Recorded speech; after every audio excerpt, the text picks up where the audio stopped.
हाँ sir. Magnetic quantum numbers की बात करते हैं।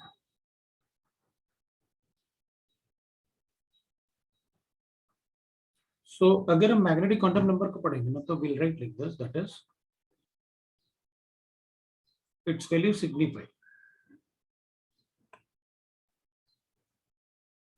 signifies the orbital in which the electron is present. In which the electron is present. The electron is present. So its value signifies the orbital in which the electron is present. Right? अब अपन कहेंगे देखो sir, number of orbitals तो मुझे पता है, सो अपन लिख सकते हैं therefore for each value of L the value of M is minus L, 0 plus L, जो भी वैल्यूज होंगे वो सारे लिखेंगे। ठीक है, तो एग्जांपल लिखते हैं जैसे S है, तो अपन सबशेल लिख लेते हैं कि अगर अपन सपोज करते हैं सबशेल लिखते हैं, सबशेल के कितने मतलब सबशेल के कितने ऑर्बिटल्स होते हैं वो अपन को पता है। तो S ऑर्बिटल है, L का वैल्यू अपन को पता है क्या होता है, P D F, ये सबशेल्स हैं अपने पास, और इनके अपन को पता है कि भाई L का वैल्यू इनके लिए क्या होगा। वैल्यू ऑफ L अपन को पता है, वैल्यू ऑफ L इसके लिए 0, इसके लिए 1, इसके लिए 2, इसके लिए 3, depending on the shape of orbitals. तो वैल्यू ऑफ M जो होगा ना, इसके लिए आपने लिखा है यहां पर कि भाई माइनस L, 0 और प्लस L, मतलब इसके लिए तो 0 ही रहेगा, इसके लिए तो अपन कहेंगे -1, 0 प्लस 1 रहेगा, इसके लिए -L, तो ये L का वैल्यू होगा तो माइनस में भी लिखना पड़ेगा और प्लस में भी लिखना पड़ेगा, 0 प्लस 1 और प्लस 2 लिखना पड़ेगा। और F के लिए तो अपन कहेंगे ये -3, -2, -1, 0 प्लस 1 प्लस 2 प्लस 3, ये हो जाएगा। अब अपन कहेंगे सर ये तो वैल्यूज होने ही चाहिए, द रीजन इज S का एक ही ऑर्बिटल है ना, S का तो अपन ने एक ही बॉक्स बनाया था। हाँ सर। P के अपन ने 3 ऑर्बिटल्स होते हैं ना, PX, PY, PZ। एक PX होता है, एक PY होता है और एक PZ होता है। तो एक के लिए वैल्यू प्लस m देंगे, एक के लिए माइनस m देंगे और एक के लिए 0 देंगे। D के अपन ने 5 ऑर्बिटल बनाए थे, तो अपन कहेंगे सर 5 ऑर्बिटल अपन को पता है क्या होता है, DXY, DYZ, DZX, DX minus y square, x square minus y square and DZ square, ये सब अपन ने लिखे हुए हैं। और इसके 7 ऑर्बिटल्स होने ही चाहिए, 7 ऑर्बिटल्स, क्योंकि आप यहाँ पर ये 7 नंबर्स लिख रहे हैं। अब अपन कहेंगे सर एक बात बताओ, मान लेते हैं कि फॉर P ऑर्बिटल मेरे पास PX है, PY है और PZ है, तो इनमें से किसके लिए m का वैल्यू क्या देंगे, क्योंकि मेरे पास 3 वैल्यूज तो है, तो इनमें से किसके लिए कौन सा वैल्यू दे दें हम, इनमें से किसके लिए +1 दे दें, किसके लिए -1 दे दें, किसके लिए -2 दे दें, या -1 दे दें, या वो किसके लिए डिपेंड +1 नहीं करता उसके ऊपर। तो अपन कहेंगे, अब वो पता नहीं कुछ बोल रहा था, मतलब उसको नहीं सुनेंगे। हाँ सर, बोल रहे थे कि वो डिपेंड नहीं करता क्योंकि तीनों ही सेम एनर्जी के ऑर्बिटल्स है। ठीक है ना, तो अपन कहेंगे इनमें से किसी को भी आप कोई भी वैल्यू दे सकते हैं, इसको -1 दे दो, इसको +1 दे दो, इसको 0 दे दो, इसको 0 दे दो, इसको -1 दे दो, इसको +1 दे दो, मतलब कुछ भी दे सकते हो आप किसी को भी। सो since the energy of orbitals, since the energy of orbital is same, orbital is same, so अब सेम एनर्जी का मतलब होता है, उधर अपन एक वर्ड यूज करेंगे, उसको ब्रैकेट में लिख देते हैं, डीजेनरेटेड ऑर्बिटल्स। जी, डीजेनरेटेड का मतलब होता है same energy, same.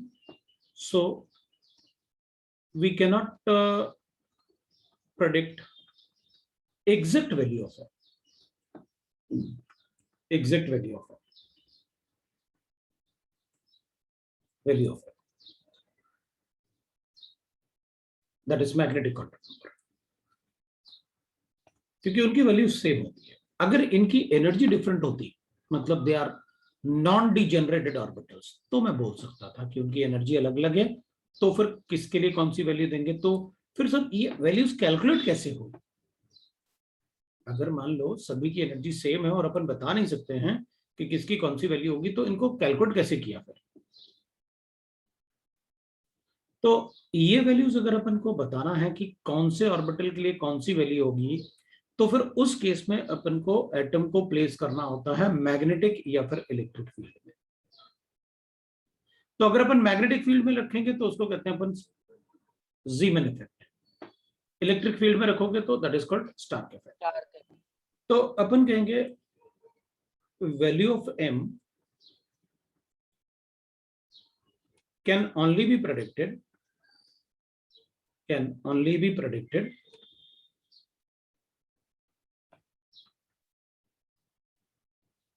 in, so value of m जो होता है that can only be predicted in magnetic field,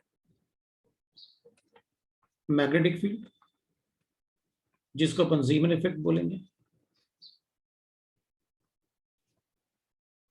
या फिर इलेक्ट्रिक फील्ड जिसको अपन स्टार्क इफेक्ट बोलेंगे।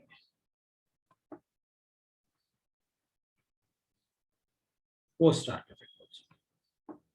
तो actually in the magnetic field, मतलब मेरे पास जब ऐसे डी ऑर्बिटल्स होते हैं, एग्जांपल ले लेते हैं अपन पी ऑर्बिटल्स का। मान लो अपने पास 3 पी ऑर्बिटल्स है, तो ये 3 पी ऑर्बिटल्स जो होंगे, इन पी ऑर्बिटल्स को एक px है, एक py है, एक pz है। तो इनको जब अपन प्लेस करेंगे इन external magnetic field, external magnetic field, अगर इनको प्लेस करेंगे तो ये जो तीनों ऑर्बिटल सेम एनर्जी के थे, इनको कहते हैं अपन डीजेनरेटेड ऑर्बिटल्स, ऑर्बिटल्स। तो जब एक्सटर्नल मैग्नेटिक फील्ड में रखेंगे तो ये, क्योंकि all electrons, moving electron are behaving as a tiny magnet, वो जब एक्सटर्नल मैग्नेटिक फील्ड से इंटरेक्ट करते हैं तो जो एक्सटर्नल मैग्नेटिक फील्ड से पैरेलल होगा उसमें रिपल्शन होगा, और जो एंटी पैरेलल होगा उसमें अट्रैक्शन होगा मैग्नेटिक फील्ड से। तो अपन कहते हैं क्या, वो जब इंटरेक्ट करेंगे एक्सटर्नल मैग्नेटिक फील्ड से तो ये ना ब्रेक हो जाते हैं हर एक ऑर्बिटल। तो किसी ऑर्बिटल की एनर्जी बढ़ेगी, किसी की उतनी ही रहेगी, और किसी की कम हो जाएगी। तो अब ये जो ऑर्बिटल्स बनेंगे ये non degenerated orbitals, degenerated orbitals, orbitals होंगे। तो इसमें क्या होगा कि भाई अब मैग्नेटिक फील्ड में ये ब्रेक होंगे, तो जिसकी एनर्जी बढ़ जाएगी उसको अपन +1 देंगे, जिसकी एनर्जी कम हो जाएगी उसको -1 देंगे, और जिसकी एनर्जी उतनी ही रहेगी उसको अपन 0 वैल्यू दे देंगे। अब इसमें एक्चुअली ये तो फिक्स होता है कि जो मैग्नेटिक फील्ड अपन अप्लाई करते हैं वो परपेंडिकुलर टू z एक्सिस होता है। अब मैग्नेटिक फील्ड अगर परपेंडिकुलर है किसी इलेक्ट्रॉन से, ऐसे मैग्नेटिक फील्ड परपेंडिकुलर है, तो ये इलेक्ट्रॉन में ना तो रिपल्शन होता है ना अट्रैक्शन होता है, और ये z एक्सिस होता है। इसलिए m का वैल्यू हमेशा 0 होता है pz के लिए, लेकिन वो मैं तभी बता सकता हूं fix when the magnetic field is there, वरना विदाउट मैग्नेटिक फील्ड में वो भी नहीं बता सकता। कोई भी, ये भी हो सकता है m = 0, ये भी हो सकता है, ये भी हो सकता है, किसी को भी 0 लिख सकता हूं। ये पॉसिबल तभी है जब मैग्नेटिक फील्ड में रखोगे, क्योंकि magnetic field is always applied perpendicular to the z axis, और इधर एक अगर px है तो दूसरा py होगा, या फिर एक py है तो दूसरा px होगा। इस टाइप से अपन बताते हैं, that is how we can. तो मैग्नेटिक फील्ड में अपन बता सकते हैं ऐसे। तो अपन कहेंगे ठीक है, ये डीजेनरेटेड ऑर्बिटल्स होते कैसे हैं, तो अपन कहेंगे देख, अपन ने तीनों पी ऑर्बिटल ऐसे बनाए थे, एक पी ऑर्बिटल, दो पी ऑर्बिटल और तीन p orbital, that is p x p y p z. ये पी एक्स है तो ये पी वाई होगा, ये पी जेड होगा, ये p x p y p z है। और जब अपन इसमें मैग्नेटिक फील्ड अप्लाई करेंगे तो इसमें क्या होगा कि डीजेनरेटेड ऑर्बिटल्स, मतलब किसी ऑर्बिटल की एनर्जी बढ़ गई, वो न्यूक्लियस से दूर चला जाएगा, जिसकी एनर्जी बढ़ गई, जिसकी एनर्जी कम हो गई वो न्यूक्लियस के पास आ जाएगा, और जिसकी एनर्जी में कोई चेंज नहीं आएगा, जो पीजेड है वो उतना ही रहेगा, they will become like this. तो जो उतना ही रहेगा वो पीजेड है, किसी एक की एनर्जी कम होगी तो दूसरे की एनर्जी बढ़ जाएगी, तो these are called the orbitals of different energy, that is called non degenerated orbitals of different energy. अब इसमें अपन को एक बात है, अपन कहेंगे सर अपन ज्यादा टाइम वेस्ट नहीं करते हैं इस पे, क्योंकि कभी भी मैग्नेटिक फील्ड में एटम के बारे में कोई नहीं पूछने वाला अपन से, हमें सिर्फ ये वर्ड चाहिए थे, इसलिए मैंने आपको पढ़ाया कि what do you mean by degenerated orbitals, what is non degenerated orbitals. अगर जरूरत पड़े तो अपन ऐसे बता देंगे फिक्स कि भाई पीजेड के लिए ये वैल्यू हो जाएगी, पीएक्स और पीवाई के लिए ये वैल्यू हो जाएगी। ऐसे ही शायद अपन को डी में जरूरत पड़ जाए तो अपन कहेंगे देखो डी ऑर्बिटल में अपन ने लिखा हुआ है, तो अपन कहेंगे भाई जेड एक्सिस के अलोंग हमेशा एम का वैल्यू 0 रहेगा, और d x square minus y square and d x y, ये दोनों के लिए किसी एक के लिए +2 होगा तो दूसरे के लिए -2 होगा, और d y z and d z x के लिए किसी एक के लिए -1 होगा तो दूसरे के लिए +1 होगा, ये वैल्यूज होगी, ये अपन को बताइए, that is how we can take. तो ये वैल्यू एग्जैक्ट नहीं बताएंगे, तो जब भी अपन मैग्नेटिक क्वांटम नंबर पढ़ेंगे इस वैल्यू को अपन ज्यादा डिस्कस नहीं करेंगे। तो इसमें अपन कहेंगे ठीक है, हमें सिर्फ मैग्नेटिक क्वांटम नंबर में मोस्टली जो पार्ट पढ़ना है वो इतना ही रखना है, और since the orbitals are degenerated हमें ज्यादा मतलब इसके बारे में अगर मैं कभी यूज करूंगा तो आप बता दोगे कि हाँ सर मुझे पता है, what do you mean by degenerated orbitals, what is degenerated, या फिर अगर मैग्नेटिक फील्ड में मैं चाहूं तो फिक्स कर सकता हूं ये वैल्यूज, अगर पूछा गया तो, नहीं तो नहीं।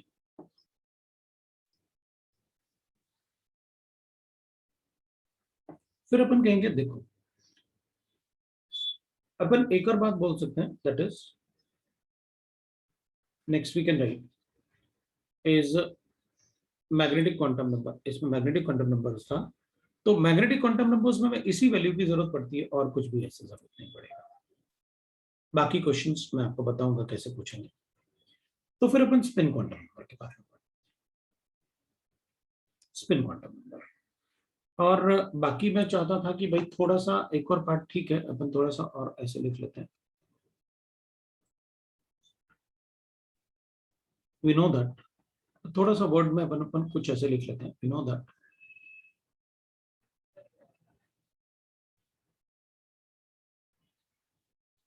each moving charge particle, moving charge particle, कोई भी मूविंग चार्ज पार्टिकल होता है ना, पार्टिकल इज ऑलवेज एसोसिएटेड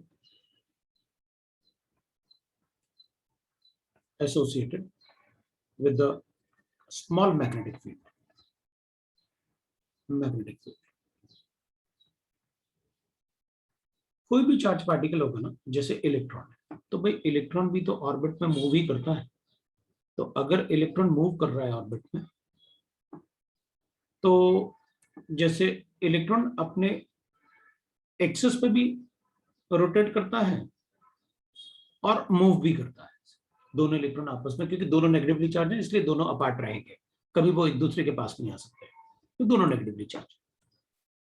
तो इलेक्ट्रॉन अपने एक्सिस पे भी रोटेट करता है और मूव भी करता है, जैसे अर्थ अपने ऑर्बिट में रोटेट करता है, अर्थ अपने एक्सिस पे भी रोटेट करता है और ऑर्बिट में भी रोटेट करता है, वैसे इलेक्ट्रॉन के लिए होता है। तो अपन को पता है कि this is a charge particle, अगर कोई चार्ज पार्टिकल होगा तो उसका अपना एक मैग्नेटिक फील्ड होगा, उसका अपना एक मैग्नेटिक फील्ड होगा। उसी मैग्नेटिक स्पिन को तो अपन एरोस से दिखाते हैं कि अप स्पिन है और डाउन स्पिन है, इधर डाउन स्पिन हो जाएगा, अप स्पिन, और उसी को अपन स्पिन मैग्नेटिक मोमेंट कहते हैं। तो अप स्पिन और डाउन स्पिन ऐसे अपन बताते हैं। तो इसमें एक मैग्नेटिक फील्ड होता है, जब ये मैग्नेटिक फील्ड इंटरेक्ट करेगा एक्सटर्नल मैग्नेटिक फील्ड से, so when atom is placed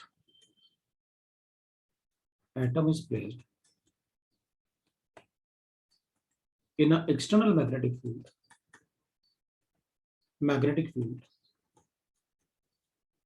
then the electron surrounds the atom. Then the electron,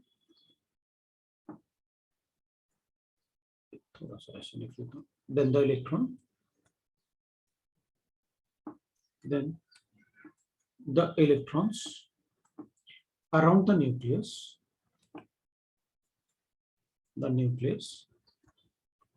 placed themselves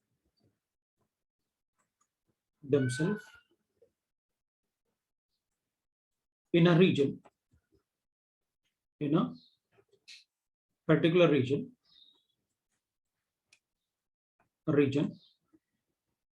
called as orbitals. These regions, आप each region बोल सकते हैं, each region is denoted by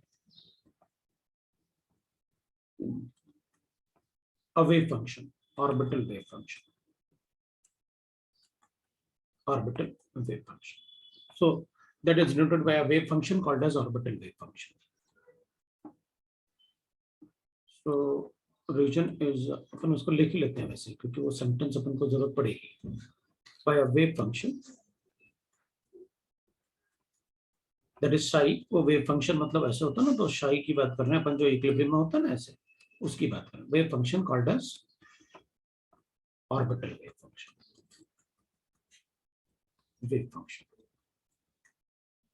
तो orbital wave function को अपन psi से denote करते हैं।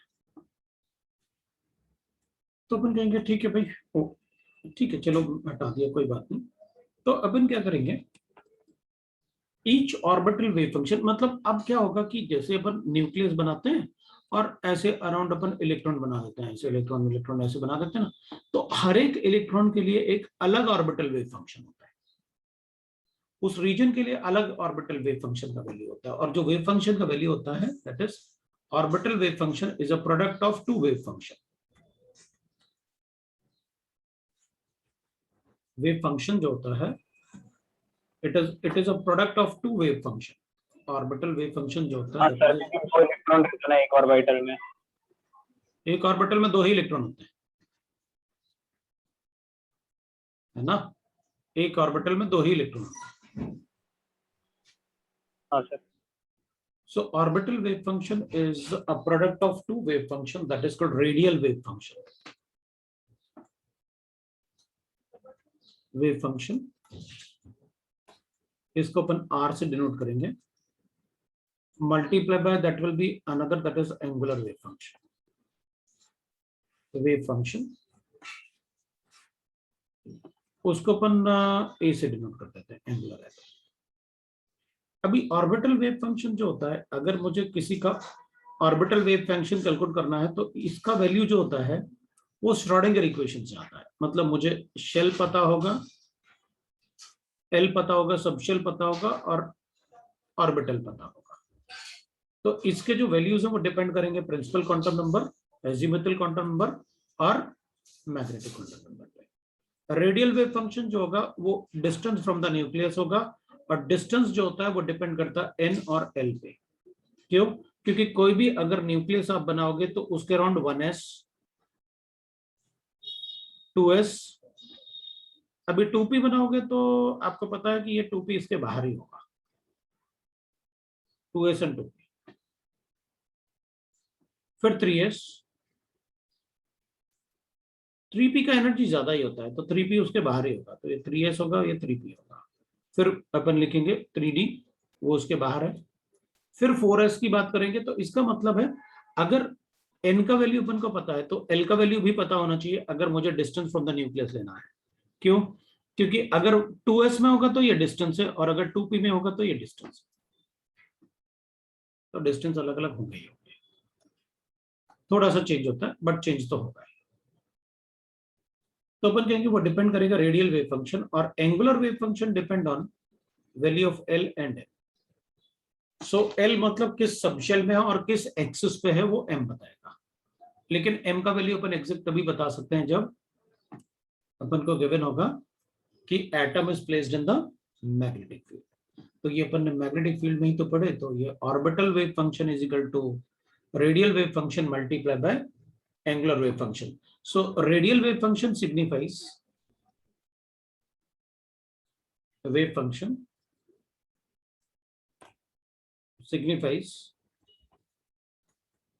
the distance of electron from nucleus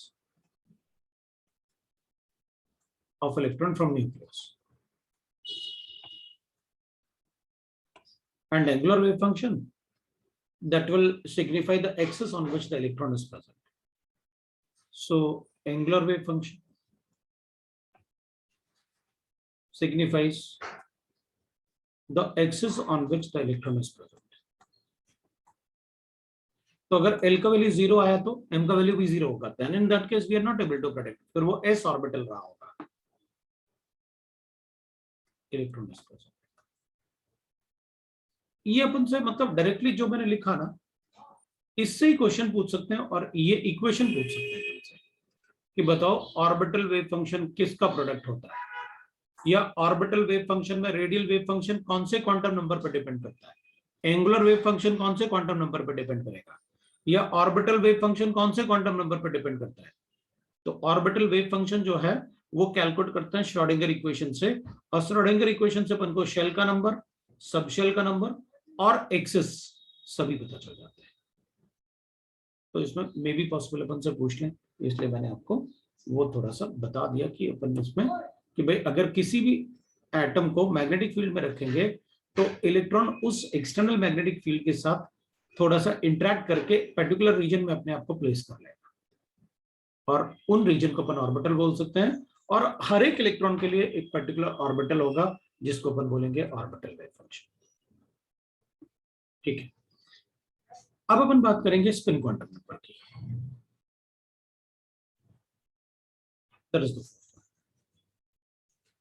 spin quantum number S से डिनोट करेंगे। सर एक बार पीछे का स्क्रीन दिखाओ ना। अपन उसमें ना जैसे हाँ, सर, हो अपन गया। मैग्नेटिक स्पिन बनाए थे ना इलेक्ट्रॉन के, ऐसे कि भाई जैसे अपन इलेक्ट्रॉन बना रहे थे, भाई ऐसे इलेक्ट्रॉन का मैग्नेटिक फील्ड होता है, है ना। दोनों एरो ऊपर की तरफ नहीं होंगे, एक एरो नीचे की तरफ भी लिख लेंगे अपन। तो अपन मैग्नेटिक स्पिन भी इलेक्ट्रॉन का कैलकुलेट कर सकते हैं। भाई इसमें भी एक मैग्नेटिक फील्ड होगा, इसका भी अपना मैग्नेटिक फील्ड होगा, लेकिन वो अपोजिट एरो इसलिए लिखते हैं अपन कि अगर इसका स्पिन इस तरफ है तो इसका स्पिन इस तरफ है, तो मैग्नेटिक स्पिन कैंसिल हो जाएगा। तो अपन ऐसे लिख भी सकते हैं also the magnetic spin off electron, spin of electron will be equal to under root of s plus 1 h by 2 pi, where s is spin quantum number। अब spin quantum number तो पढ़ेंगे अपन भी, तो spin quantum number लिख लेंगे। तो s का value आप बताओगे, सब्स्टिट्यूट करके बता देंगे the magnetic spin off electron.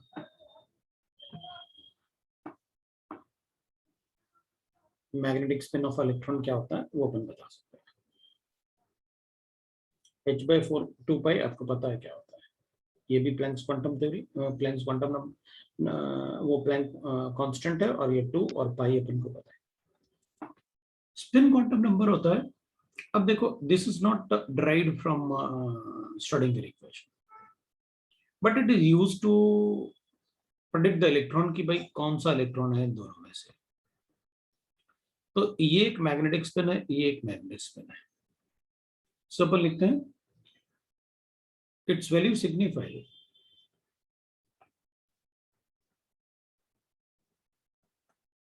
the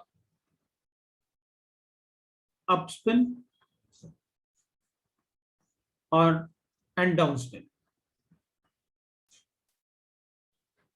and downspin and downspin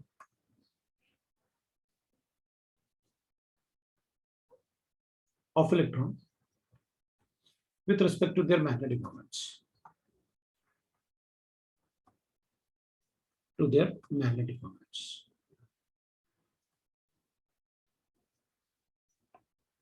Moments. Each electron revolve on its own axis.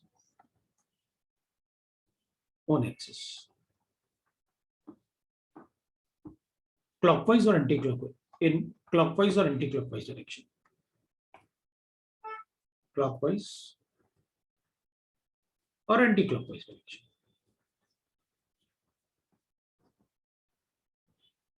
Clockwise direction.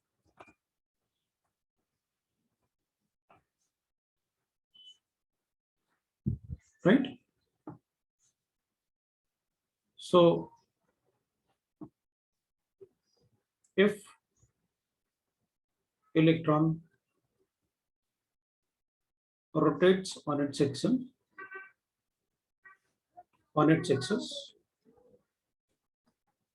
in clockwise direction,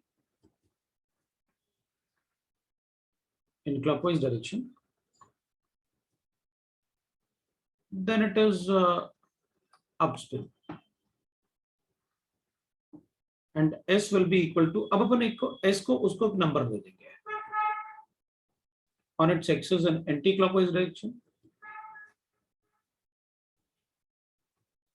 then it is downspin. तो अब हमें S का एक ऐसा वैल्यू देना है जिससे दोनों का सम करेंगे तो 0 आ जाए, क्योंकि मैग्नेटिक स्पिन तो कैंसिल होता है इलेक्ट्रॉन का, एक अपस्पिन होता है एक डाउनस्पिन होता है, और मैग्नेटिक स्पिन कैंसिल होता है तभी तो एक छोटे से ऑर्बिटल में दोनों इलेक्ट्रॉन एक साथ रहते हैं, otherwise there is a massive repulsion between their negative charge. तो देख भाई 0 नंबर तो अपन ले चुके हैं, माइनस भी ले चुके हैं, प्लस भी ले चुके हैं, अब फ्रैक्शन ही बचता है। तो अपन +1/2 और -1/2 ले लेते हैं। हाँ, तो अपन कहेंगे देखो ये नंबर्स जो होते हैं +1 -1 मतलब n का वैल्यू, l का वैल्यू, m का वैल्यू, इनके जो वैल्यूज होते हैं ये सब तो श्रोडिंगर इक्वेशन कैलकुलेशन से आते हैं, लेकिन ये कैलकुलेशन से नहीं निकाल रहे अपन, तो बस एक नंबर देना है जिससे कि अपन उसको बता सकें कि वो अपस्पिन है और डाउनस्पिन है। तो सारे नंबर्स तो इंटीजर्स तो ले चुके हैं अपन,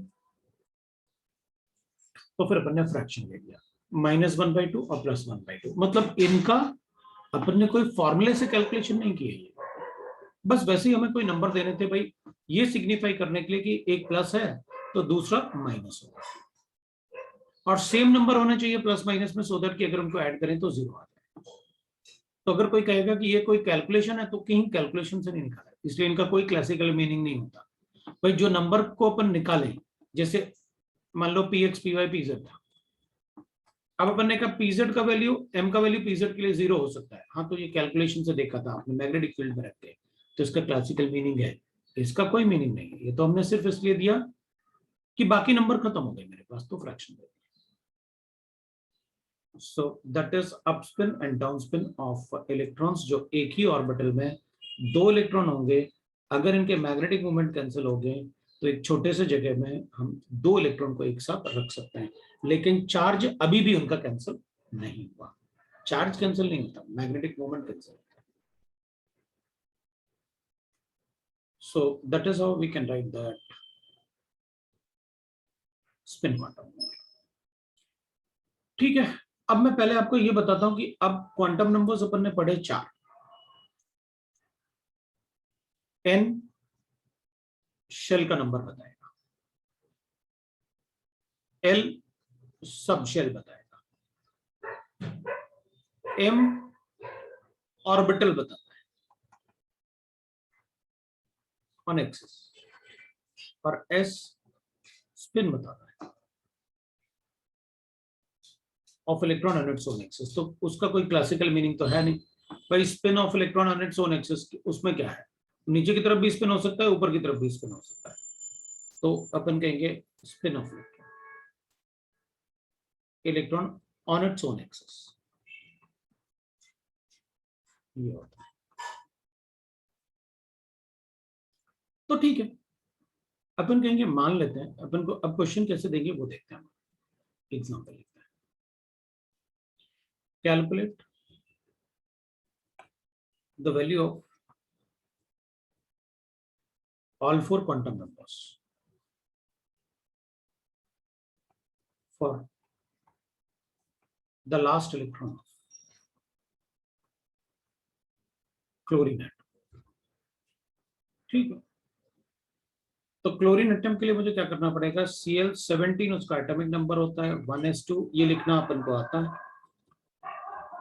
3s2 3p6 ये अपन को आता है। यहाँ भी 2p लिख सकते हो आप, मैंने कहा था कि अगर शेल का नंबर सेम है तो आप एक 3p5 बार होगा लिख के सर, भी तो आप लिख सकते 3p5 होगा सर।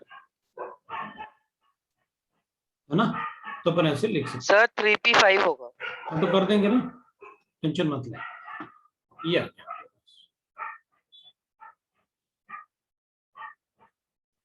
तो अपन कहेंगे देखो सर, अब इसमें अगर अपन को क्वांटम नंबर्स की वैल्यू लिखने हैं तो अपन कहेंगे देखो ये तो n का वैल्यू हो गया, क्योंकि अपने लास्ट इलेक्ट्रॉन इसमें है। लास्ट इलेक्ट्रॉन इसमें होने का मतलब है कि मैं इसको ऐसे भी बना सकता हूँ, 5 इलेक्ट्रॉन मतलब 1 2 3, क्योंकि पेयरिंग तभी होगा जब सभी ऑर्बिटल में एक इलेक्ट्रॉन होगा। 4 और 1 5।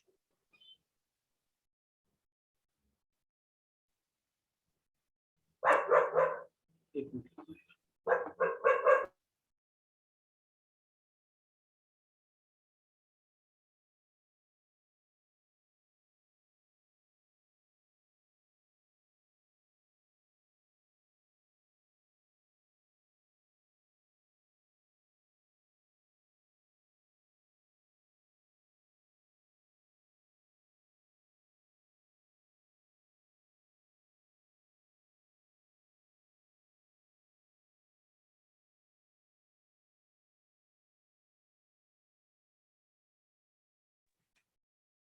तो अपन कहेंगे भाई देखो ये अपन को पता है, तो ये तो n का वैल्यू होगा और p में इलेक्ट्रॉन है, इसलिए मैं n का वैल्यू 3 हो गया, l का वैल्यू 1 हो गया। रीजन क्योंकि p में इलेक्ट्रॉन है।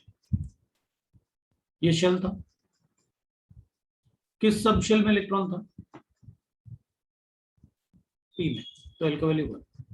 अब m का वैल्यू नहीं बता सकते, आपने ये थोड़ी लिखा मैग्नेटिक फील्ड में रखा, तो अपन लिखेंगे -1 0 +1, कुछ भी लिख सकता हूँ। और s का वैल्यू वो भी कुछ भी लिख सकता हूँ, +-1। तो अपन कहेंगे सर ये है, तो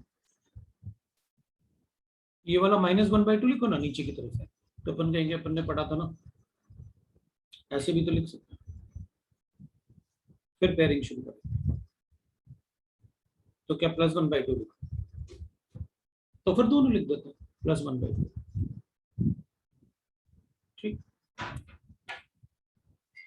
तो इस टाइप से अपन से क्वेश्चन पूछेंगे, या वो किसी एटम में ऐसे बोल देंगे calculate the value of all four quantum numbers, all quantum number for the, अब लास्ट इलेक्ट्रॉन की जगह कोई दूसरा इलेक्ट्रॉन ले लेंगे, फॉर ये तो ये वाला क्वेश्चन था, for 20th electron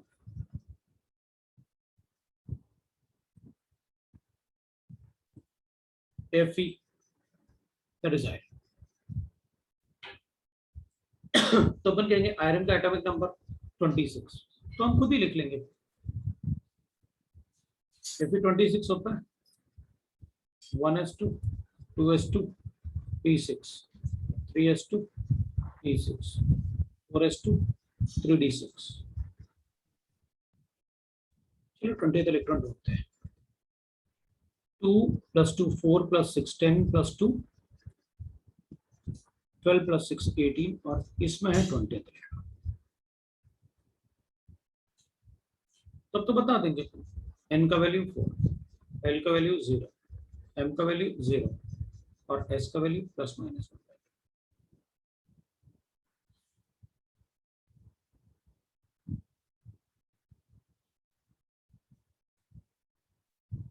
Value of quantum numbers for last, highest n value के सारे क्वांटम नंबर्स लिखेंगे। हाँ, for last electron of Fe। ठीक है, ये भी बता सकता हूँ। इलेक्ट्रॉनिक कॉन्फ़िगरेशन तो लिखा ही है। n का वैल्यू 3, l का वैल्यू d के लिए क्या होता है 2, m का वैल्यू अपन कहेंगे, अब भाई m का वैल्यू क्या बताएं, +-2 +-1 और 0, आप जो मर्जी चाहे लिख लो, और s का वैल्यू +-1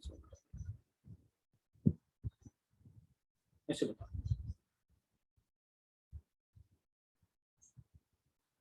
तो फिर कहेंगे ठीक है। अब अगर बोलो सर ये वाले में m का वैल्यू 0 कैसे लिखा? इसमें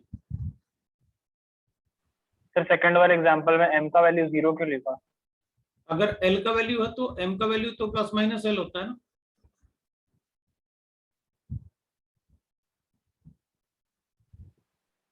अच्छा हाँ सर। तो हो गया।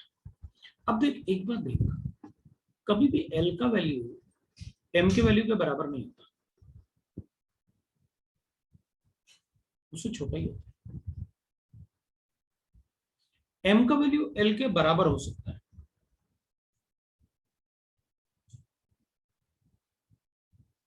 l का वैल्यू कभी m के वैल्यू से छोटा नहीं होगा।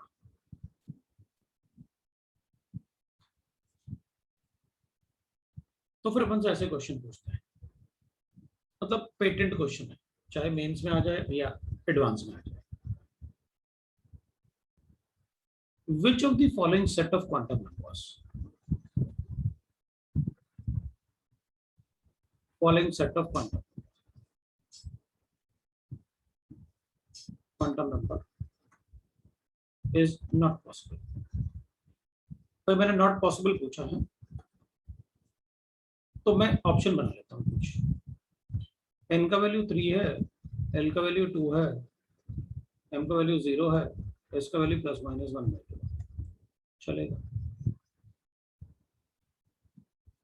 n का वैल्यू अपन कहेंगे 2 है, l का वैल्यू 2 है, m का वैल्यू 0 है, s का वैल्यू +-1/2। ये नहीं हो सकता। n का वैल्यू अपन कहेंगे 5 है, l का वैल्यू अपन कहेंगे दैट इज 1 है, m का वैल्यू 2 ले लेते हैं, s का वैल्यू +-1/2। n का वैल्यू अपन कहेंगे दैट इज मान लो 3 है, l का वैल्यू 0 है, m का वैल्यू 1 है और s का वैल्यू +-1/2। n का वैल्यू अपने पास 4 है, l का वैल्यू 0 है, m का वैल्यू 0 है, s का वैल्यू +1/2। n का वैल्यू 4 है, l का वैल्यू 1 है, m का वैल्यू 2 है, s का वैल्यू -1/2। n का वैल्यू 2 है, l का वैल्यू 1 है, m का वैल्यू 2 है, s का वैल्यू +1/2। तो ये आ गया अपने पास। n का वैल्यू 1 है, l का वैल्यू 1 है, m का वैल्यू 0 है, s का वैल्यू +-1/2। तो इनमें से कौन सा set of quantum number possible नहीं है ये बताना है तुमको, क्योंकि एक क्वेश्चन तो ऐसा समझो तो मेंस में तो 100%, क्योंकि क्वेश्चन तो क्वांटम नंबर से ही आता है और वो यही आता है। मतलब पूरा एटॉमिक स्ट्रक्चर में से अगर अपन देखेंगे तो 50% चांस ऐसा क्वेश्चन आने का होता है और और 50% चांस बाकी चैप्टर।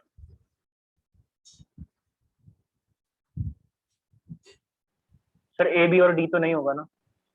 पहले अपना क्वेश्चन देख लो आप, मैं बाद में चेक कर लूंगा, फिर मैं अपने हिसाब से चेक करूंगा। आपने कहा आप अपना आंसर बता दो, जैसे आपने कहा ए बी एंड डी नहीं होगा तो ठीक है, मैं मतलब लिख लेता हूँ उसको तो।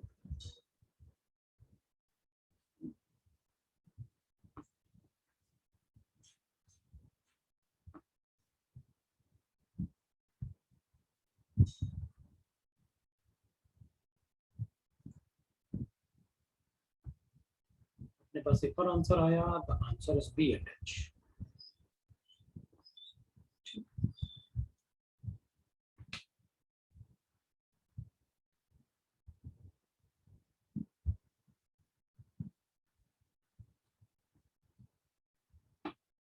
मैंने थोड़ी देर पहले आपको हिंट दिया था, n is greater than l।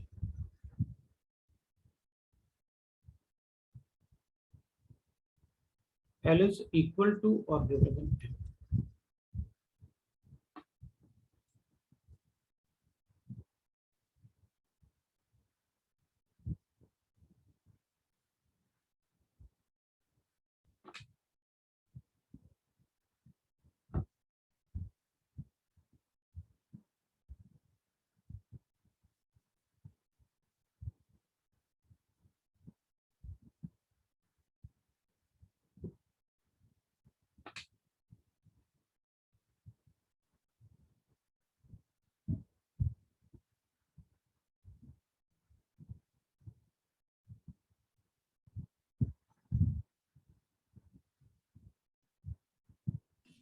Sir n और एल का वैल्यू कभी इक्वल नहीं होगा ना?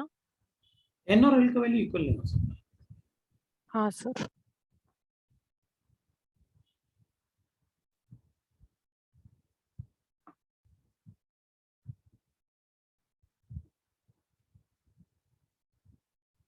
चेक करूं?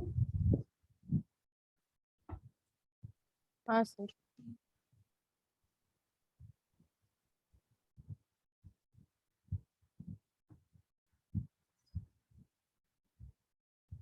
चलो अपन चेक करते हैं पहले। अच्छा देखो, अब चेक करते हैं अपन। देख, पहले मैं इन दोनों से ये चेक कर लूंगा कि ये तो 3D की बात कर रहा है, ये 2 और ये 2D की बात कर रहा है, तो पहले ही पता चल गया 2D होता ही नहीं। ये 5P की बात कर रहा है, fifth shell L equal to 1 P के लिए होता है। ये 3S की बात कर रहा है, ये 4S की बात कर रहा है, ये 4P की बात कर रहा है, ये 2P की बात कर रहा है, और ये 1P की बात कर रहा है। तो ये तो गलत हो गया, 1P होते ही नहीं।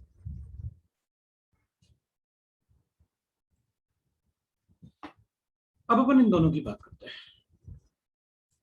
L का वैल्यू 2 है तो M का वैल्यू 0 पॉसिबल है, इट्स ओके, सही है। L का वैल्यू 2 है तो M का वैल्यू, L का वैल्यू बड़ा ही होगा M से, मतलब ये वैल्यू हमेशा बड़ा होना चाहिए इससे, ये नहीं हो पाएगा। हाँ सर, एल का वैल्यू 1 होगा तो एम का वैल्यू L का -1 वैल्यू से इज +1 तक ऑलवेज, रेंज करेगा। देख भाई कौन है, always greater than M। Equal to हो सकता है, बड़ा नहीं हो सकता। ये 1 हो सकता था, 1 से छोटा या 1 हो सकता है, 2 हाँ नहीं हो सर, सकता। एल इक्वल्स टू 1 के एम वैल्यूज -1 से +1 तक रेंज करेगा, और 2 ज्यादा हो जाए तो नहीं हो सकता। ये भी नहीं हो सकता, ये ठीक है।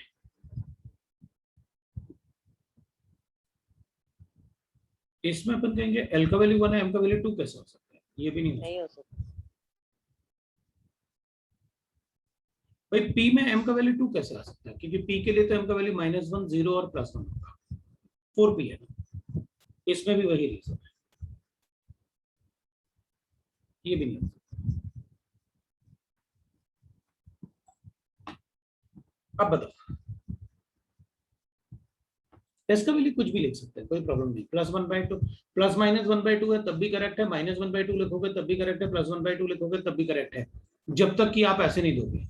अगर ऐसे लिखोगे तो मुझे +1/2 लिखना पड़ेगा, अगर ऐसे पूछोगे तो मैं कुछ भी लिख सकता हूँ, क्योंकि अगर मेरी मर्जी है इसमें इलेक्ट्रॉन लिखने की तो मैं ऐसे भी लिख सकता हूँ। तो दोनों में से कोई भी वैल्यू हो सकता है।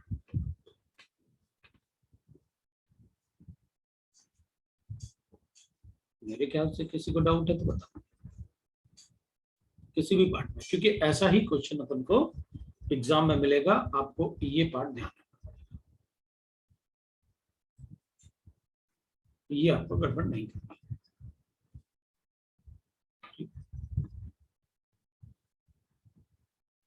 अब अपन आते हैं नेक्स्ट, वेव मैकेनिकल मॉडल आते हैं।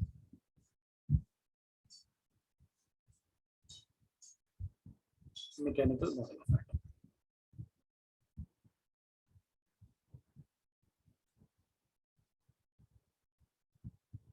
That is Schrodinger equation. इसको वेव मैकेनिकल मॉडल भी बोलते हैं अपन, क्वांटम मैकेनिकल मॉडल भी बोलते हैं। श्रोडिंगर इक्वेशन,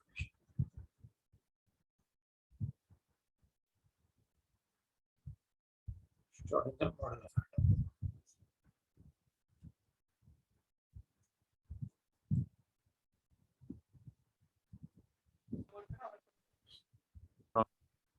ठीक है, तो अपन कहेंगे श्रोडिंगर के, अब इसमें ना मतलब बहुत ज्यादा ऐसा नहीं है इसका, क्योंकि क्वांटम मैकेनिक्स बहुत ज्यादा मतलब कॉम्प्लिकेटेड स्टडी है, क्योंकि आज भी अपन ये पढ़ रहे हैं कि छोटे छोटे पार्टिकल्स होते हैं, छोटे छोटे जो पार्टिकल होते हैं उनमें वेव कैरेक्टर भी होता है। तो क्वांटम मैकेनिक्स मतलब वेव और पार्टिकल दोनों कैरेक्टर की स्टडी जो एक साथ होती है उसको अपन क्वांटम मैकेनिक्स बोलते हैं।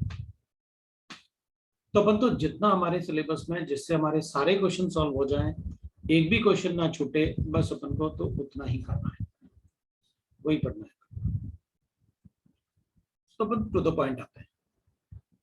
Schrodinger gave a mathematical equation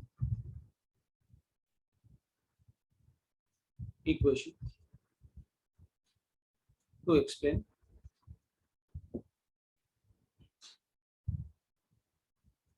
the behavior of electron around the nucleus.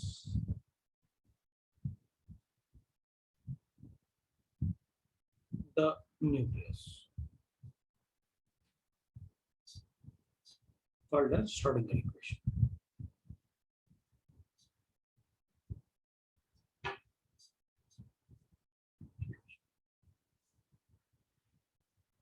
तो अपन सीधा इक्वेशन लिख लेते हैं, del square psi over del x square plus del square psi over del y square plus del square psi del z square plus 8 pi square m upon h square into e minus v psi equal to 0। मुश्किल से तो खत्म होता है। Sir आप साई के साथ वो क्या लिख रहे हैं? ये एक्चुअली अपन डिफरेंशिएशन पढ़ते हैं ना जैसे। हाँ सर, डिफरेंशिएशन। तो जब अपन हाँ सर, तीनों एक्सिस में डबल डिफरेंशिएशन हो गया है। बिल्कुल, वो पार्शियल डेरिवेटिव है actually, where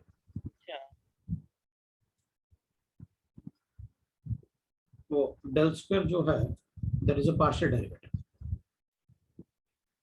del square psi over del x square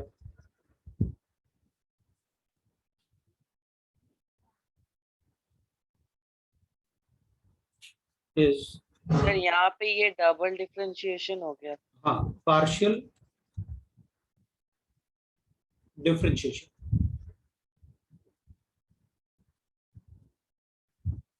along x axis, along x axis।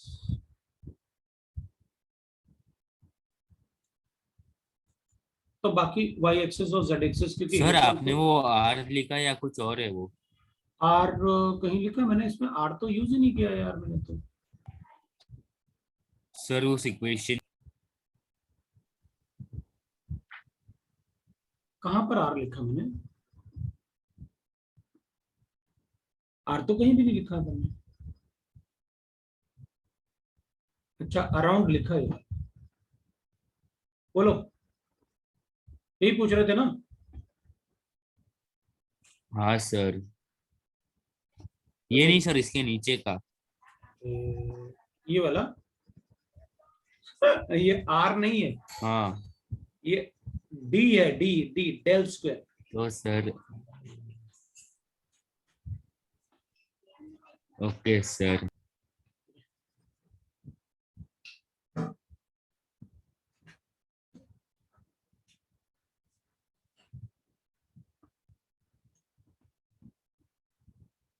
Psi is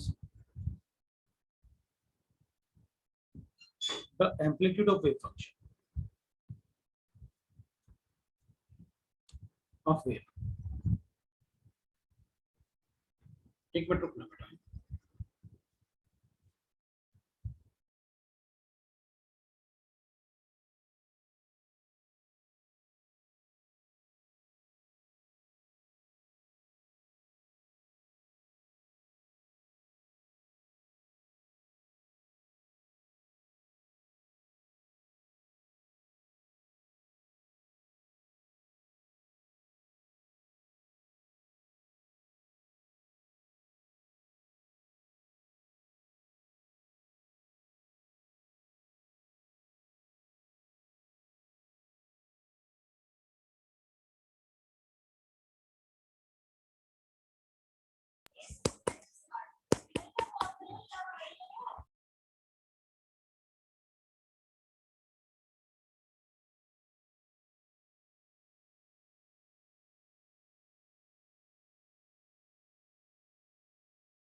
से कि मतलब इस इक्वेशन बताओ कौन सा श्रोडिंगर इक्वेशन कौन सा करेक्ट है, मतलब ये इक्वेशन लिख के सीधा पूछ लेंगे और शॉर्ट फॉर्म में भी लिखेंगे इसमें भी अपन, तो सर देखते वो हैं फिर कैसे लास्ट शॉर्ट क्या फॉर्म लिखा है लिखेंगे, श्रोडिंगर इक्वेशन का? है ना। ई माइनस बी के बाद? है बेटा, ये ई माइनस बी है, कैपिटल वी है, इसके हाँ लिए सर, उसके पोटेंशियल बाद क्या एनर्जी लिखा लिख है? रहा हूँ मैं, ई माइनस बी, वो पोटेंशियल एनर्जी लिखते हैं ना अपन, लैम्डा उसके इज बाद इक्वल, लास्ट में वो इज इक्वल टू 0 है क्या? हाँ फिर इक्वल टू जीरो लिखो। अरे यार ओके वो सर। भी अच्छा नहीं दिख रहा है,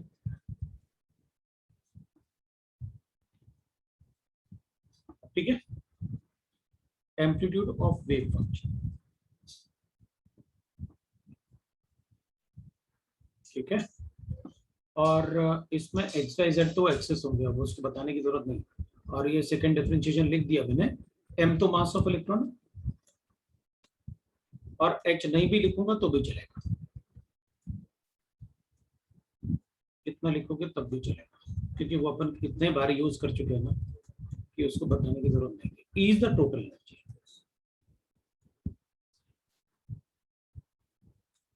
and V is potential energy.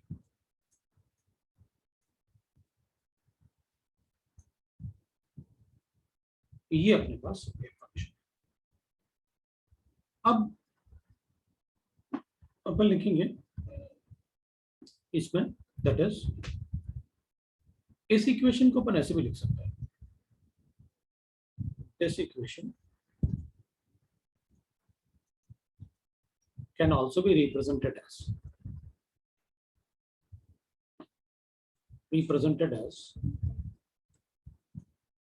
अपन इसको ऐसे लिख सकते हैं, del square psi plus 8 pi square m divided by h square into E minus b psi equal to 0।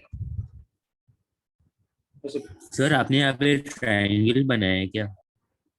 ये बेटा ट्रायंगल बनाया उल्टा। Sir Okay, inverted sir. Triangle. हाँ और सर उसका स्क्वायर। सर ये और उसका तीनों square भी axis किया। के सर ये इन्वर्टेड ट्रायंगल तीनों एक्सिस के वेव फंक्शंस के वो जो पार्शियल डिफरेंशिएशन है उसको बता रहा है ना। हाँ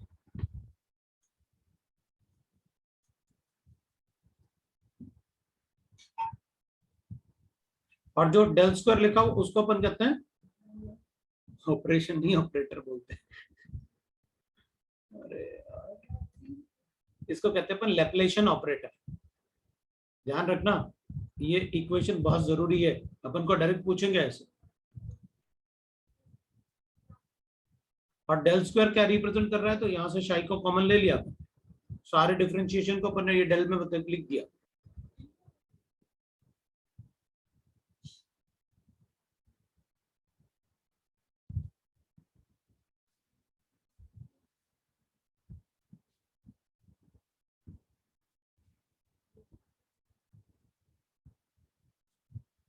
सर आपने लास्ट में क्या लिखा है? लैप्लेशन। लैप्लेशियन ऑपरेटर बोलते हैं इसको। वो ब्रैकेट में लिखा, फिर मैंने डेल स्क्वायर, फिर मैंने ब्रैकेट में लिखा है डेल स्क्वायर। Okay sir. ठीक है भाई, मतलब वो डेल स्क्वायर नाम बोलते हैं, उसको del square psi plus 8 pi square m upon h square, like that we used to say. अब it can also be represented as h cap psi equal to E cap psi. ये सबसे अच्छा लगता है मुझे, मतलब श्रोडिंगर इक्वेशन सर को। Cap एक ऑपरेटर है ना? तीन टाइप हाँ, से इसको where h represent is a Hamiltonian operator. हाँ सर, हैमिल्टोनियन ऑपरेटर। अब ये जो ना नाम होते हैं ना लैप्लेशियन, मतलब ये नाम है किसी का, हैमिल्टोनियन किसी का नाम है। सर लैप्लेस, हैमिल्टन ये सब नाम है साइंटिस्ट। और क्या, वो अपने लिए मजाक बनाते होंगे, ये देखो पप्पू आ रहा है और ये सब राहुल आ रहा है, ये क्या क्या कोई नाम होते हैं? हाँ।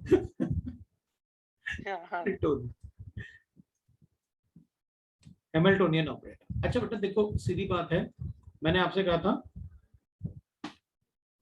अपन से जो पूछेंगे ना अपन सिर्फ उतना ही पढ़ेंगे, क्योंकि क्वांटम मॉडल बहुत टिपिकल है। अपन क्या करेंगे, जैसे यहां से अपन को, अपन ने कहते भाई श्रोडिंगर ने अपन को एक इक्वेशन दिया जिससे अपन इलेक्ट्रॉन का बिहेवियर बता सके अराउंड द न्यूक्लियस। उसने अपना इलेक्ट्रॉन एक इक्वेशन दिया, हमने इक्वेशन याद कर लिया, कैसे आया हमको मतलब, जिसको चाहिए बोलो, मैं आपको मतलब उसका डेरिवेशन भेजता हूँ। डिफिकल्ट नहीं है, उसने डी ब्रॉगली इक्वेशन को यूज किया। सर बोल ना। यहाँ पे आपने एच हैमिल्टोनियन ऑपरेटर है, तो वो ई क्या है? E is a total energy. E थोड़ा ही अपन अलग लिख सकते हैं यार। अच्छा ओके ओके सर, मेरे को लगा कुछ अलग होगा। हाँ, अब अपन क्या करेंगे, इसको ना मल्टीप्लाई करेंगे, इसको अंदर मल्टीप्लाई करते हैं, ई को एक तरफ ले जाते हैं, बाकी पार्ट में एच ले लेते हैं। दोनों में शाई है ना, तो शाई को कॉमन ले लेंगे और बाकी पार्ट को एच लिख लेंगे। तो वो एच का वैल्यू कितना होगा, तो इधर से कैलकुलेट कर सकते हैं।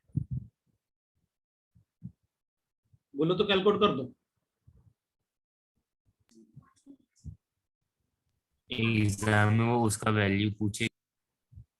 मतलब अपन कैलकुलेट कर लेंगे अगर पूछेंगे तो भाई, इतना तो ये तो याद रखना ही पड़ेगा, ये वाला पार्ट, ये वाला पार्ट तो अपन को याद रखना ही पड़ेगा। हाँ सर ये नहीं, ये तो याद रखना पड़ेगा बेटा, इसलिए कि अपन से एक तो देखो, more than one option correct में ये पूछ लेंगे, which of the following represents the Schrodinger equation, ये तीनों लिखे होंगे।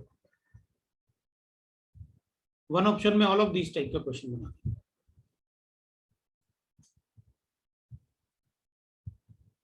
So on solving this equation we are able to get the 3 quantum numbers. अब सॉल्व करना अपने सिलेबस में नहीं,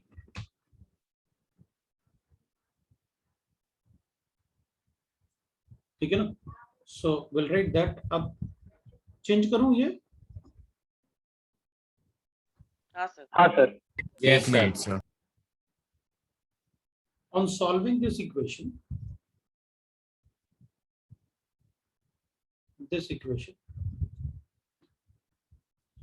we get three quantum numbers, n, l, and m, which are used to predict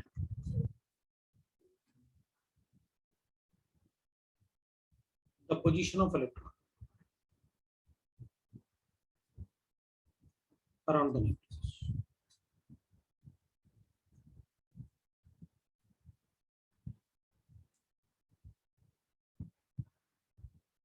ठीक है, NLM अगर अपन को पता होगा तो वैसे ही अपन को पता है. अगर n का वैल्यू पता है तो मैं शेल बता दूंगा, सब शेल बता दूंगा और एक्सेस भी बता दूंगा कि किस ऑर्बिटल में. वो तो अपन ने पहले से चेक किया.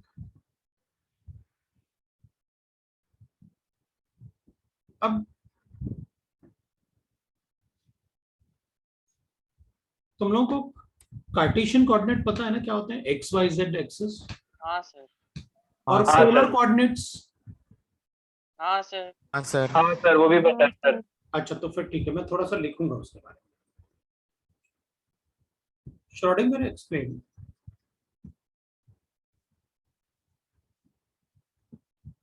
the equation by using Cartesian coordinate.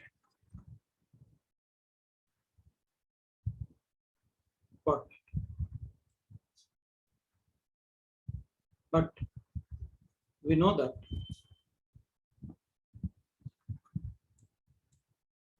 atom is spherical in shape.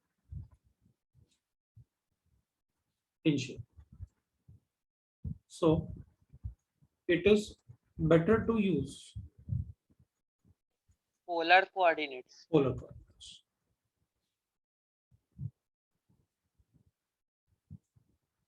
So polar coordinate upon use करेंगे r, theta and phi. Phi is तो angle. फाई क्या है इसमें? उसमें phi भी एंगल होगा. देखते हैं अपन कैसे करना है. तो एक्चुअली phi अपन कैसे, एक्चुअली सर पोलर कोऑर्डिनेट्स हमने 2D के लिए पढ़ा था, 3D के लिए नहीं पढ़ा था, इसीलिए कोई बात नहीं, अपन देख लेंगे ना, अपन को पता चल जाएगा, कोई प्रॉब्लम नहीं है. अपन देख लेते हैं, अपन खुद ही बना लेते हैं. तो अपन पढ़ लेते हैं उसको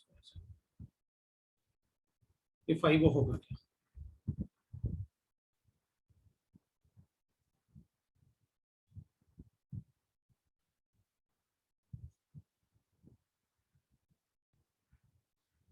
ठीक है. अब अपन क्या करते हैं कि मान लेते हैं कि इलेक्ट्रॉन का जो पोजीशन है वो यहाँ पर है. ऐसे.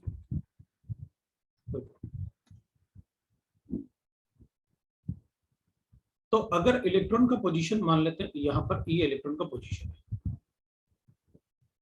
ये इलेक्ट्रॉन है. तो इलेक्ट्रॉन जो है ना, ये तो अपन लिख लेते हैं क्या, z एक्सिस. इसको लिख लेते हैं x एक्सिस और इसको लिख लेते हैं y एक्सिस.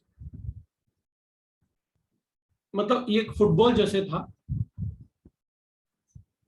जैसे स्फेरिकल होता है, और उस फुटबॉल जैसे में अपन ने कहा कि भाई ये z एक्सिस है तो ये x एक्सिस है और ये y एक्सिस है. अब अपन को ना rather than using x y z इसके कोऑर्डिनेट्स की x y z इसके कोऑर्डिनेट होंगे, तो x y z कोऑर्डिनेट तब ठीक रहता है जब उसका शेप क्यूबिकल हो, या मतलब राइट ना, जिसमें मतलब अपन को x एक्सिस y एक्सिस जिसमें स्ट्रेट पाथ पे जाना होता है. लेकिन यहाँ तो स्फेरिकल है.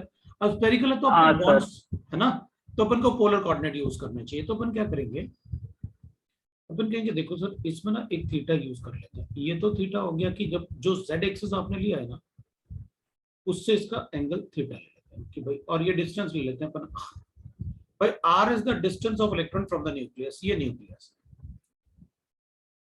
ठीक है. अब अपन क्या करेंगे, अब अपन एक परपेंडिकुलर ड्रॉ करते हैं. ठीक है ना, अब अपन एक परपेंडिकुलर ड्रॉ करते हैं. ठीक है, इस टाइप से. तो अगर अपन एक परपेंडिकुलर ड्रॉ करेंगे तो मान लेते हैं कि भाई ये एक परपेंडिकुलर है जो अपन ने ड्रॉ किया. which will be parallel to z axis. ये अपन ने एक परपेंडिकुलर ड्रॉ। तो फिर इलेक्ट्रॉन जो था वो सर एक्स XY प्लेन पे परपेंडिकुलर है ना? हाँ नहीं, it is parallel to the z axis or it is perpendicular in the plane of xy. हाँ सर वही बोल रहा हूँ, परपेंडिकुलर बिल्कुल टू द बिल्कुल XY बिल्कुल। तो अपन कहेंगे this will be parallel to that is x axis and this will be parallel to y axis, that is distance from the x axis. ऐसे बना सकते, राइट? तो अपन कहेंगे ठीक है, फिर अपन डिस्टेंस फ्रॉम द न्यूक्लियस बना लेते हैं उसका, है ना? इलेक्ट्रॉन का डिस्टेंस फ्रॉम द न्यूक्लियस ले लेते हैं। So this is the distance of electron from the nucleus, that is of this perpendicular. तो इलेक्ट्रॉन का जो अपन कहेंगे, अब इसमें जो एंगल आएगा अपने पास, अपन अज्यूम कर लेते हैं कि भाई ये एंगल जो है, ये एंगल अगर थीटा था तो ये एंगल अपन मान लेंगे दैट इज एक एंगल थीटा हो गया, तो ये वाला जो एक्स एक्सिस के रिस्पेक्ट में होता है इसको अपन मान लेते हैं दैट इज फाई, इसको अपन फाई लेते हैं। तो जो जेड एक्सिस होता है, R is distance of electron from the nucleus, of electron from nucleus, ठीक है? Theta is called that is zenith angle,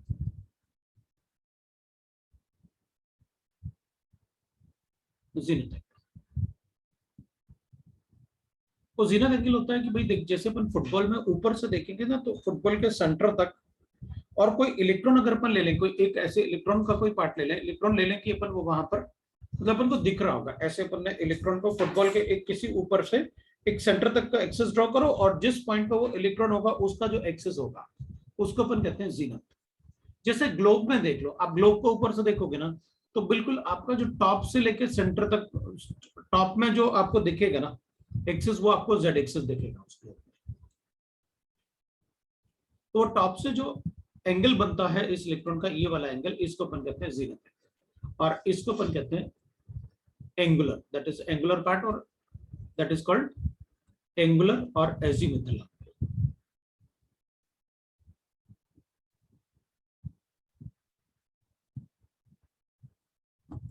azimuthal angle, इसी वजह से तो वो क्वांटम नंबर्स में एंगुलर, एजीमुथल इस टाइप के वर्ड आ रहे थे।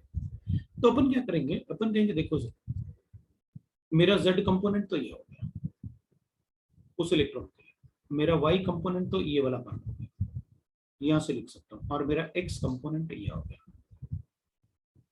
X component of electron. अब अगर मुझे सपोज करते हैं अपन को ये जेड कंपोनेंट कैलकुलेट करना है मुझे, तो अपन कहेंगे कोई बात नहीं, आर अपन को पता है, this is parallel to this ना, तो मैं इसमें ऐसे कर लेता हूं, ये मुझे पता है, थीटा मुझे पता है, ये परपेंडिकुलर, ये हाइपोटेन्यूज, ये बेस, लिख देता हूं, ये जेड के बराबर, ये जेड और ये जेड, इधर लिखो या इधर लिखो एक ही बात,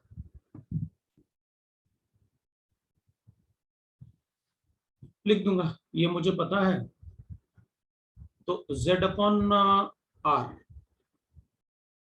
है ना, तो ये z कंपोनेंट है, r थीटा गिवन है तो cos थीटा लिख लेता हूं, r cos थीटा हो जाएगा,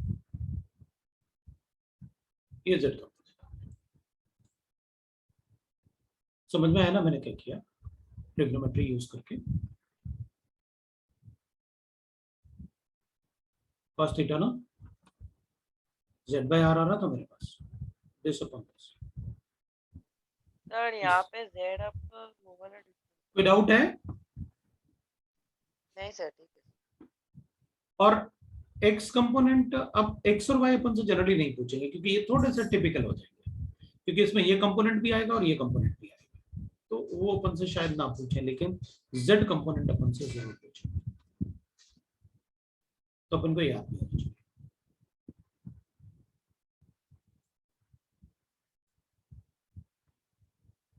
So r sin theta cos phi,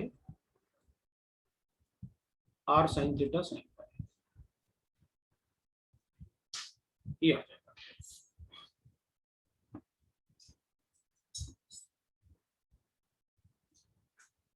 r sin theta sin। तो अब अपन से जो पूछेंगे वो ये वाला पार्ट ही पूछेंगे अपन से कि बताओ z कंपोनेंट क्या होता है r cos थीटा, या डायरेक्टली पूछ लें अपन से कि भाई क्या होगा। वैसे ये नहीं पूछेंगे, अपन से पूछेंगे वही पूछेंगे।